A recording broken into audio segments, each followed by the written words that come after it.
¿Qué está pasando, Church by the Glades? ¿Cómo se sienten hoy? Magnífico. Para los que no me conocen, mi nombre es Nick, soy uno de los pastores aquí en CBG. Quiero desearles un fin de semana de acción de gracias muy bueno. Espero que haya sido fenomenal, con mucha conversación, comida y gratitud, y todos sus seres queridos en la mesa. Pero si soy honesto con ustedes, acción de gracias en el hogar Ferrero es solo un medio para un fin. Estoy hablando de que es un pare en el camino que nos lleva a nuestro verdadero destino. Estoy diciendo que es oficialmente Navidad, baby. De eso estoy hablando. Olvídense de la acción de gracias porque es el tiempo más hermoso del año. Y si tus nociones son correctas, sí, yo soy uno de esos que mis luces de Navidad han estado colocadas desde la primera semana de noviembre, el árbol de Navidad, todas las decoraciones. Por eso es que en esta época del año no me llamen Pastor Nick, sino que me pueden llamar Saint Nick. Eso es un mal chiste de Santa Claus. Pero nos amamos Thanksgiving, no tanto como la Navidad en mi casa, pero no estoy solo en ello.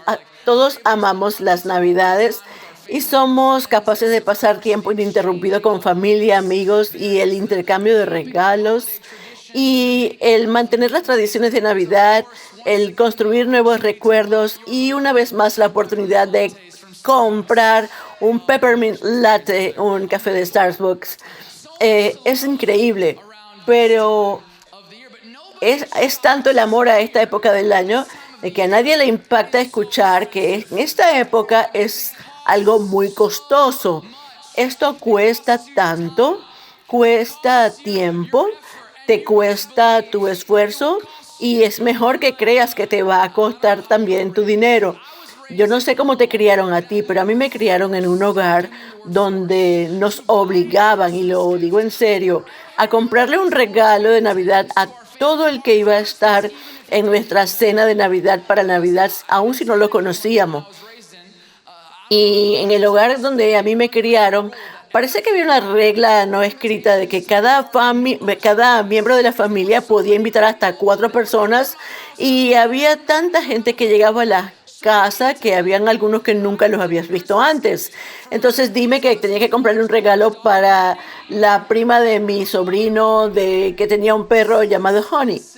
Estoy hablando de eso, es tan costoso. ¿Y no es cierto que siempre hay un costo asociado con todo lo bueno de tu vida? La semana pasada aquí en Church by the Glades hicimos una enseñanza en equipo donde Cassidy y yo formamos partes y algunos otros en nuestro equipo. Y toqué un poco en esta idea, un detalle de que siempre hay una carga asociada con la bendición que tengas en tu vida. Y pensé que sería de ayuda continuar por ese camino hoy y quizás dar una mejor explicación de lo que significa y cómo sucede esto en nuestra vida, porque yo he notado que hay tantas personas que desean un propósito en la vida, pero que también hay muchos que no quieren pagar el precio asociado con ese propósito. Quieren gran influencia, pero no quieren un gran inconveniente. Quieren una gran plataforma, pero no quieren gran presión. Quieren todo este reconocimiento, pero no quieren la responsabilidad que trae. Quieren ser utilizados, pero que no se sienta como que los están usando.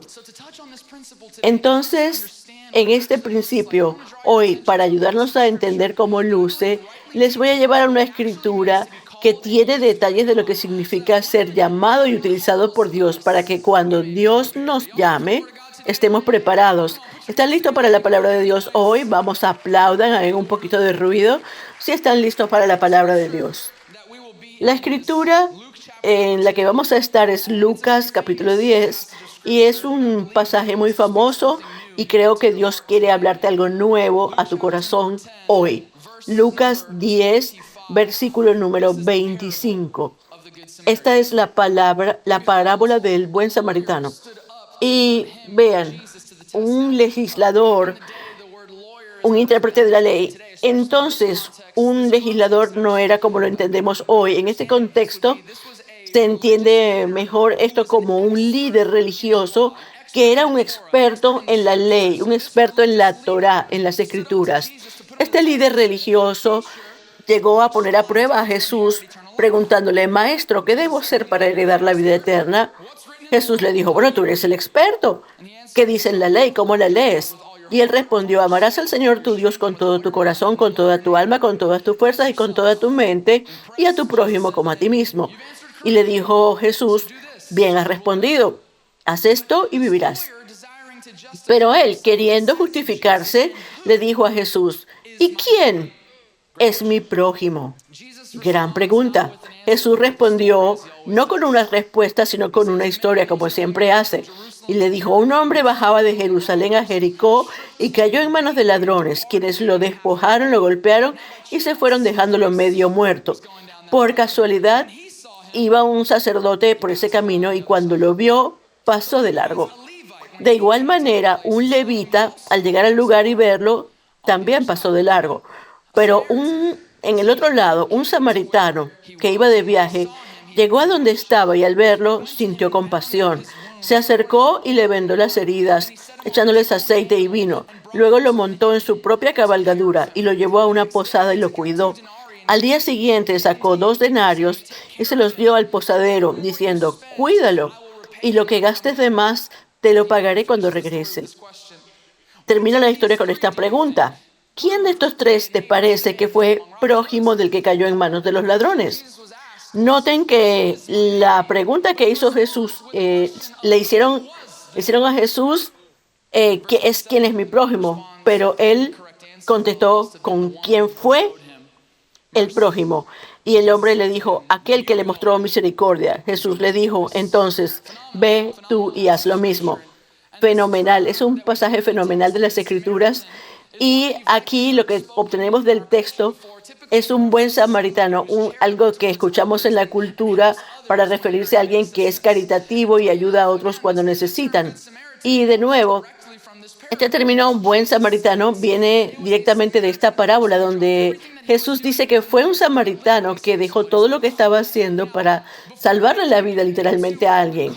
Antes de que volvamos al costo de lo que significó ayudar a esta persona que estaba tirada al lado del camino, creo que primero debemos entender las implicaciones de a quién escogió Dios para ayudar a esta persona que estaba allí dejada en el camino, un samaritano, que los samaritanos eran ancestros judíos cuando vivían en Samaria, cuando fueron derrocados e invadidos por extranjeros que tomaron la tierra y realmente se la quitaron a los israelitas. Pero algunos de estos judíos se quedaron en Samaria y en las ciudades aledañas. Entonces se casaron con estos extranjeros y dieron a luz hijos por generaciones y generaciones y generaciones siguientes que tenían creencias mixtas. Y esto resultó en la adoración de múltiples dioses. En otras palabras, los samaritanos tuvieron enseñanza acerca de la ley, pero también tenían prácticas paganas e idólatras. En otras palabras, seguían a Dios parcialmente y parcialmente también seguían la cultura. ¿Te suena familiar eso? Entonces, debido a que los judíos por esto despreciaban a los samaritanos, porque su estilo de vida era condenable y se consideraban enemigos del Dios verdadero. Pero sí, una doctrina inapropiada es peligrosa y la idolatría también. Pero era algo tan profundo que consideraban a los samaritanos como lo peor del mundo, los evitaban a toda costa y cuando no los podían evitar, realmente los oprimían y en cualquier interacción odiaban a los samaritanos. Entonces te puedes imaginar el impacto en este líder religioso judío cuando Jesús le dice que fue un samaritano el que vino al rescate de este hombre. No fue el sacerdote, no fue el levita que estarían en el ministerio, en el templo, en el servicio al público. Básicamente eran pastores, miembros de la iglesia, y se pensaría que ellos eran los que tenían que ayudar. Pero fue el samaritano el que se percibía como un enemigo de Dios. Entonces, esto es una respuesta emocionalmente muy fuerte para este líder religioso. Y nos preguntamos por qué. Jesús sabía que el hacer que el samaritano fuera el héroe de la historia iba a ser algo que iba a impactar a los que le escuchaban. Entonces, ¿por qué hizo esto? Creo que la razón es que el samaritano en la historia fue el que fue utilizado Y sucedió porque fue el único en la historia que estaba dispuesto a ser usado. El enemigo de Dios hubiese sido la última persona que Dios usaría en una forma poderosa. Y aquí se decía que este era el enemigo de Dios y que aunque fuera el que menos probabilidades tenía de ser utilizado, él fue el dispuesto a hacerlo. Así que Dios elige utilizar a los que están dispuestos. El sacerdote y el levita, los que estaban en el ministerio público, los que se suponía que sirvieran a otros en el nombre de Dios, tuvieron iguales oportunidades de ser utilizados en esta historia para ayudar al hombre, pero porque ellos no causaron su infortunio y dijeron, este no es mi problema. Escúchenme, en este camino entre Jericó y Jerusalén era un camino peligroso y viajar solo como hizo este hombre era algo como invitar este tipo de asalto violento. Entonces cuando lo vieron a lo largo del camino solo, optaron evitarlo en lugar de ayudarlo, porque este hombre se metió solo en este lío y después de todo ese no era su trabajo. Y debido a eso se perdieron la oportunidad de la bendición de ser utilizados. Este espíritu de ese no es mi trabajo, no es mi asunto, es algo que nos autolimita y nos oprime, porque mientras tú piensas que estás protegiendo tus preferencias, realmente te estás perdiendo una gran cantidad de propósito. Puede que pienses que estás protegiendo cosas, pero por esta mentalidad realmente te estás perdiendo un avance potencial. Esas cosas que tú ves como que están fuera de tus requerimientos de trabajo pueden ser las cosas que te eleven a nuevos niveles en tu matrimonio, tus finanzas, tu carrera, tus relaciones, tu influencia y en tu fe. Pero como nos hemos suscrito a esta mentalidad de que no es mi trabajo, entonces nos preparamos para lo que se requiere solamente de nosotros sin ir nunca más allá de lo que se nos pide en la vida. Pero no fue Jesús el que dijo que el que te pida que vayas con él una milla le acompañes dos. No fue Jesús el que dijo que el que te pida la camisa también le des el abrigo. Esto es la cultura del reino de Dios. Esto es para alguien que nunca se maneja con lo que solamente se requiere de nosotros, sino que hace todo lo que sea posible para hacer un beneficio y una bendición para la gente que nos rodea, para nuestros matrimonios, en nuestras oficinas, en nuestras relaciones, especialmente con aquellos con que interactuamos que no recuerdan, no nos recuerdan. Esto nos dice que nunca nos reservemos el derecho de decir que no. Sí, por supuesto, tenemos el derecho a decir que no, pero hay algunos de nosotros que decimos que no como si nos pagaran para ello. Entonces, quizá la razón por la cual te sientes atascado en esta temporada de tu vida es porque no has querido ir más allá del mínimo esperado. Y Dios elige utilizar a aquellos que están dispuestos. Como dijo antes, dice un dicho que la gente favorece a los preparados. El reino favorece a los que están dispuestos. Es favorecer a los que están dispuestos a ser utilizados por Dios. No está buscando Dios a los que tienen estatus, sino a los que están listos para servir. No está buscando a los que tienen el mejor título o el mejor entrenamiento, sino a aquellos que estén dispuestos a hacer la tarea. No está buscando los más sabios, sino la gente que está dispuesta, alguien que esté dispuesto a ser interrumpido, alguien que está dispuesto a hacer lo que nadie más quiere hacer, el que esté dispuesto a servir, el que esté dispuesto a ir donde Dios les pide ir. Y no nos equivoquemos, alguien que también quiera pagar el costo, porque no olvidemos que hay un costo en ser usados. Hace un par de semanas, mi esposa Stacy y yo llevamos a nuestros hijos a un par de los parques de Disney. Y a los niños les encantó. Mi hija Everly está enamorada de Frozen, entonces la llevamos a los estudios, conoció a Olaf y se puso el vestido de Frozen. Y no dejó de hablar por varios días de que Olaf le dio un high five y es tan adorable. Y la mirada de su rostro en todos los shows de La Bella y la Bestia. Y fue algo tan precioso, algo que nunca olvidaré. Ella es la niña más linda de todo el mundo, si me preguntan, yo la amo. Pero mi hijo, por otra parte, Él le gustó Galaxy's Edge, que es donde está el área de Star Wars en Hollywood Studio. Si eres un fan de Star Wars, te recomiendo ir porque la atención al detalle es impresionante y nunca habíamos expuesto a Avery a Star Wars antes. Entonces, cuando lo vimos, le abrimos sus ojos y mentes a una nueva realidad en cosas que no había visto antes. Así que se enamoró del asunto. Y ya ustedes saben que mi hijo tiene una fascinación por los villanos, así que ya saben que se familiarizó con los Stormtroopers. Yo no sé, iglesia, por favor, oren por esto. Tuvimos realmente un buen rato y Stacy, nos divertimos tanto que ella lanzó la idea de obtener pases anuales a Disney. Y volviendo de este viaje sorprendente, yo estuve dispuesto a obtener estos pases en el momento, hasta que me di cuenta y averigüé cuánto cuesta realmente un pase anual a Disney. Ya puedes realmente costearlo de un país pequeño con estos pases de Disney. Y ella decía, pero mi amor, piensa en los recuerdos, en los niños, tenemos que hacerlo. Y yo le dije, tendrás que buscarte un segundo trabajo para esto, porque a menos que tú, entonces yo tendré que hacer una segunda hipoteca sobre la casa, es muy costoso. Yo estuve dispuesto a obtener los pases anuales hasta que supe lo que iban a costar. Y es por esto que el deseo por el llamado solamente no es suficiente, sino tu deseo por el llamado debe estar asociado con tu disposición a asumir el costo. Esto es lo que se ejemplifica en esta parábola. Lo vemos en el versículo 34.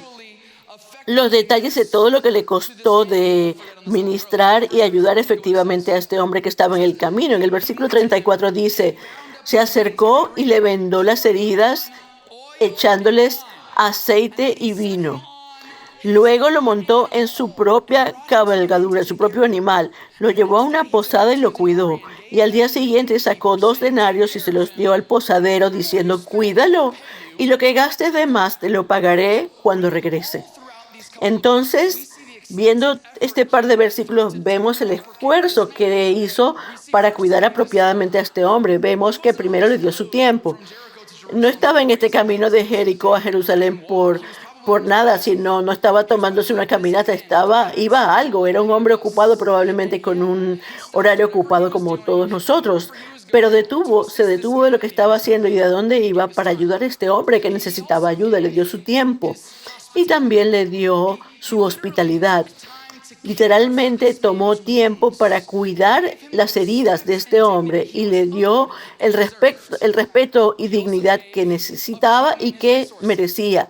También le dio su dinero y recursos. La escritura nos dice que le dio 2 denarios, que eran como el sueldo de 2 días, y además de esto, utilizó su propio vino como antiséptico para limpiar las heridas y su aceite como loción para sanar y sus propias telas como vendajes, y luego lo colocó en su propio animal y para llevarlo al lugar mientras él caminaba al lado de él. También le dio su influencia. No sabemos cuánta influencia tenía este hombre, pero sabemos que debió haber tenido algo de influencia, porque cuando él le dijo al posadero que prometía pagar todo lo que fuera de más de los 2 denarios que había dado, el posadero ni siquiera lo objetó. Y esto me dice que por lo menos debía haber algún tipo de influencia con este posadero, tanto que el posadero estuvo dispuesto a incurrir en un costo solamente por la palabra de este hombre. Lo que estoy tratando de decir es que hay tantas cosas que vemos aquí que causaron en este momento, es que si realmente queremos ser utilizados por Dios de forma maravillosa, debemos movernos mucho más allá en simplemente tener lástima de la gente y tener compasión por ellos. Porque la lástima es solamente sentir que nos duele algo, pero la compasión es sentir que nos duele en acción, en obras, porque la lástima solamente es un sentimiento, pero la compasión tiene un costo. Y el costo para el propósito por el que Dios nos ha puesto en este planeta, para la gran comisión, para ir y hacer discípulos de todas las naciones, bautizándolos en el nombre del Padre, del Hijo, del Padre, del Hijo, del Espíritu Santo y enseñándoles todas las cosas que nos ha mandado. Este propósito que nos ha dado se ve bastante similar a lo que hizo el samaritano en este momento. Puede que tome tiempo y la gente piensa que Dios lo va a llamar cuando es conveniente. Algunas veces Dios no te llama cuando es conveniente. Algunas veces te llama cuando se siente como una interrupción. Pero todos aquellos que Dios elige utilizar más son aquellos que están dispuestos a ser interrumpidos en el medio de lo bueno para hacer la cosa de Dios. Y también puede que te tome algo de tu influencia. En el 2025 yo creo que Dios nos ha dado quizá la herramienta evangelística más importante y es lo que se llaman redes sociales. No puedo pensar de una mejor forma de utilizar la influencia que Dios te ha dado sobre tus seguidores que utilizar tus redes sociales como herramienta para permitir que otra gente sepa lo que Dios ha hecho en tu vida, como herramienta para compartir y difundir el evangelio, utilizar las redes sociales para difundir las notas en el sermón que has tomado, porque si estás tomando notas en la iglesia, vas al cielo automáticamente.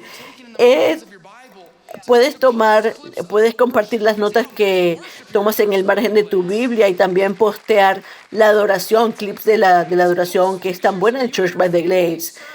Colocar fotografías tuyas y de tu familia sirviendo a la comunidad en el nombre de Jesucristo, no solamente para tu fama y tu gloria, sino para su fama y su gloria. Y es utilizar tus relaciones y tus influencias y tomar esas tarjetas de invitación que están allí y llevarlas al juego de fútbol de tus hijos, a la oficina, en el vecindario y invitar a la gente con quien te relaciones para que vengan contigo a la iglesia para Navidad. Algunas veces puede que signifique utilizar tu dinero y tus recursos para ayudar al reino de Dios aquí en la tierra. Y hemos visto en este año que nuestra iglesia ha estallado el récord. Hemos visto 1,600 personas doblar sus rodillas y manifestar su fe en el bautismo. Es algo para darle la gloria a Dios, es algo para aplaudir, es algo que hay que aplaudir, hay que darle a la gloria a Dios por esto, porque 1,600 personas. Y además de esto, hemos sido capaces de literalmente ser un faro de esperanza en la comunidad con Feed the City, sin mencionar las organizaciones con las que hacemos asociaciones en todo el mundo, como alimentar huérfanos en Haití, como rescatar víctimas de tráfico sexual en todo el mundo y eliminar a los ofensores del camino. Y para también aliviar a los que han sido víctimas de desastres naturales como ocurrió en Jamaica. Y toda la gloria por esto va al Rey Jesús. Sí, vamos, aplaudamos. Pero la realidad del asunto es que esto se logró en gran parte debido a la generosidad de tantas personas fieles que quieren ver que el evangelio se distribuya a tantos que son fieles y quieren ver que la gente que está perdida y muerta en sus pecados encuentre libertad en Cristo, que quiere ver a aquellos que están rotos y adoloridos y dejados a lo lado del camino, quemados por la religión y muertos por todos los retos de la vida, y darles la libertad y la redención que se encuentra en el Rey Jesús. Entonces es por esto que como iglesia participamos en cosas como el mayor regalo de ofrenda. Es un recordatorio, una oportunidad para nosotros que reenfoquemos nuestra atención en lo que importa, en lo que más importa, que es Jesucristo y su gloria. Porque si Jesús nos dio el mayor regalo, la salvación de la muerte, del pecado y del infierno, en respuesta es que le damos a Él también el mejor regalo. Quiero ser muy claro aquí hoy. En Church by the Glades, nosotros no hacemos dádivas por culpa. Así que si es tu primera vez aquí y estás aquí averiguando, yo quiero que notes que en ningún punto de este sermón te vamos a pedir dinero. No hay ningún punto en el servicio en que te pasamos un plato forzándote a dar algo que está en tu billetera. No queremos nada de ti si es tu primera vez. No crees lo que creemos, no es para ti. Es simplemente para decirte que gratitud que tenemos en respuesta a lo que Jesús ha hecho por nosotros, salvándonos de nuestro pecado como cristianos, generosamente daremos para poder ver que otros encuentran la transformación en Dios como nosotros la hemos encontrado. Amén. Todo esto es para decir que hay un costo tangible para la misión que el Dios nos ha encomendado.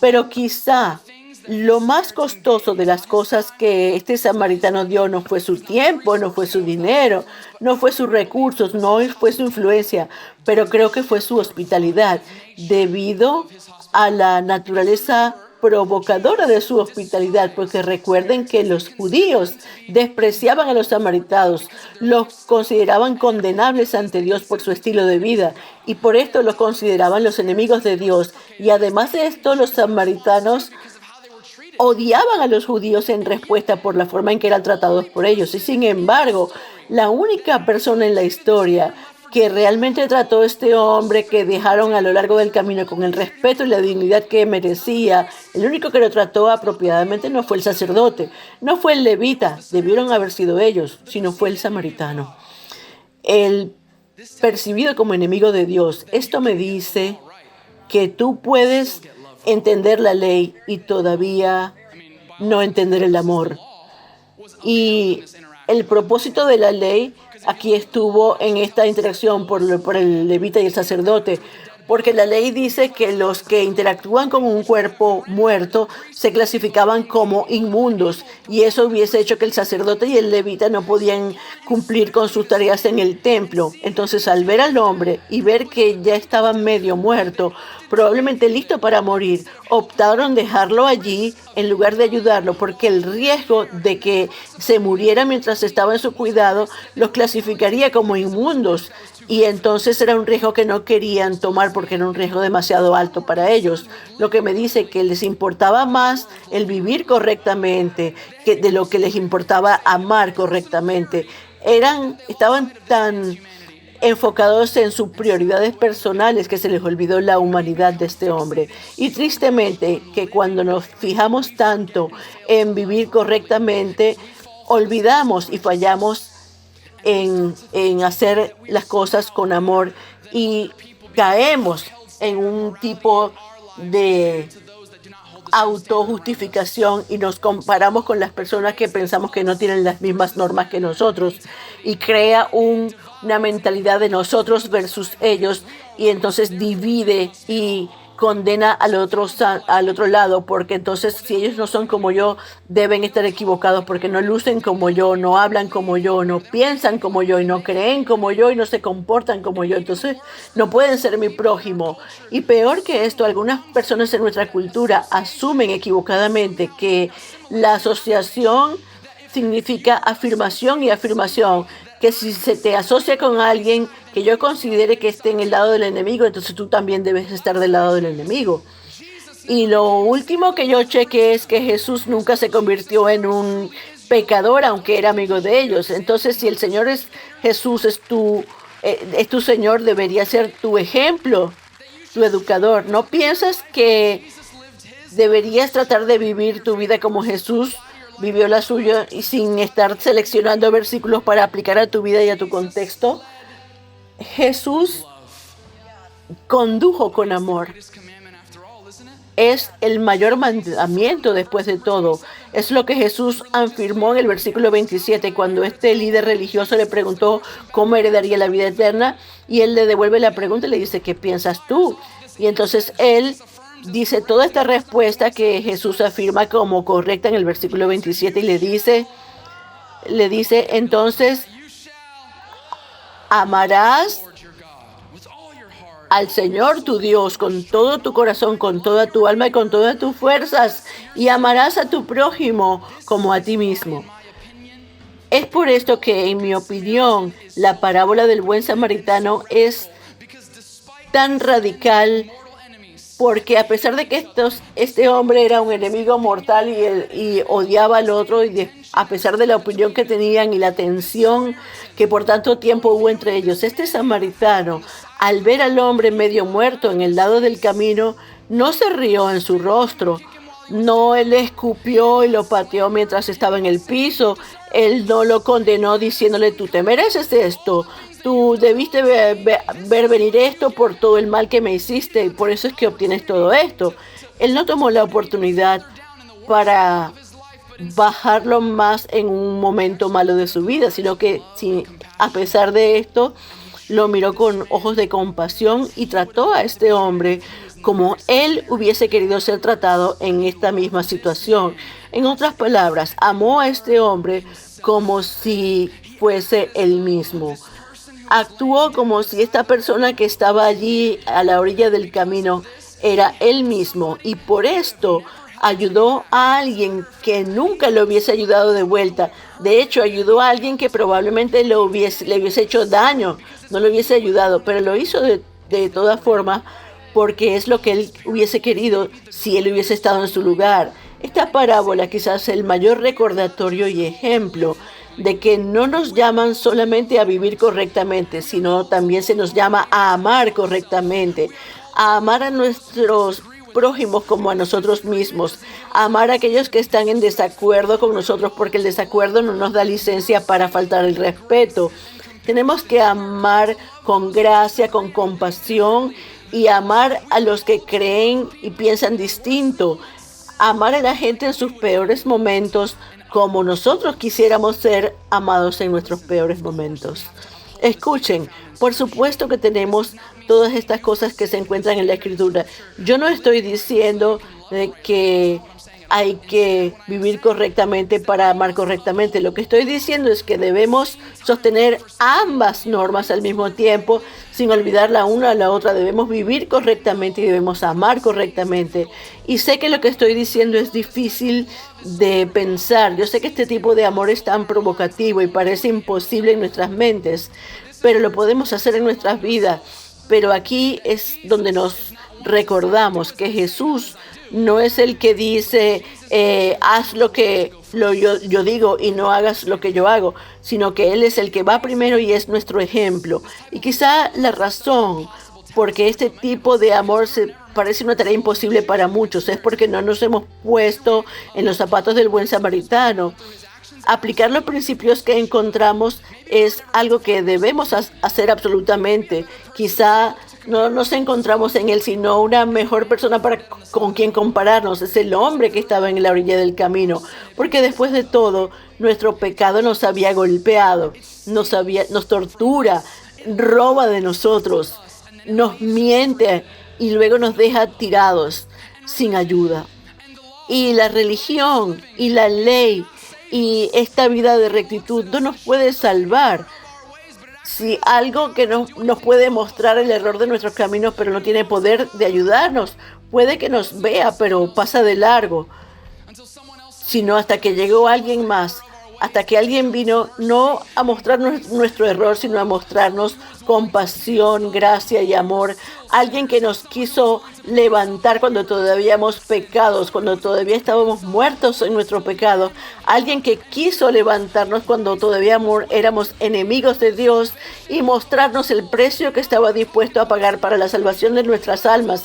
Y no estoy hablando ya de un samaritano, estoy hablando de un Salvador y su nombre es Jesucristo. Escúchenme, Jesús, Él estuvo dispuesto a limpiarte y a sanarte de tu pecado, no con vino y aceite, sino con su sangre. Y estuvo dispuesto a pagar por la restitución y la redención de tu alma, no con monedas, sino con clavos cuando colgó en la cruz. Y últimamente ya lo que tomó fue su vida. Así que ¿cuántos saben que cuando el samaritano dijo que él volvía a saldar la cuenta, así Jesucristo en el tercer día volvió de la muerte y saldó la cuenta y venció al infierno, a la tumba, a la muerte? Así que lo hizo en el nombre de Jesús. Y entonces tenemos vida, propósito y dicha en su nombre. Y este es el Evangelio. Estas son las buenas noticias, que cuando todavía estábamos muertos, cuando éramos pecados todavía, cuando éramos el enemigo, Jesucristo murió por nosotros. ¿Hay alguien aquí en la iglesia que esté agradecido por el amor y el sacrificio? Alaben al Señor, alábenlo. Debido al amor que Jesús nos ha mostrado. Los cristianos deberían ser el ejemplo brillante de lo que realmente significa amar al prójimo en nuestra vida, aun si estamos en desacuerdo con ellos, si no creemos lo mismo, aun si nos cuesta algo. Y ese costo puede que sea algo pesado algunas veces, pero como Jesús llevó la cruz por nosotros, nos permite llevar el costo de nuestro llamado con gracia, con misericordia, con compasión y amor. Porque si ese costo nos deja escuchar esas palabras, bien hecho, mi buen siervo y fiel, entonces esto siempre va a valer la pena. Vamos a llevar el costo. Padre, te bendecimos hoy. Gracias por tu gracia, gracias por tu sacrificio, gracias por tu misericordia. No lo merecíamos, no había nada que pudiéramos hacer para ganarlo, pero Dios nos lo dio cuando todavía estábamos muertos en nuestro pecado y aún estábamos a lo largo del camino. Tú pagaste el precio por nosotros, Jesús, y en respuesta y gratitud, ayúdanos a vivir la vida que nos has llamado a vivir. Ayúdanos a ser generosos y llevar el costo en lo que nos llames a hacer, para hacerlo con gracia. Bendícenos en el proceso y bendice a otros a través de nosotros. Te amamos, Señor, y oramos en el nombre de Jesús.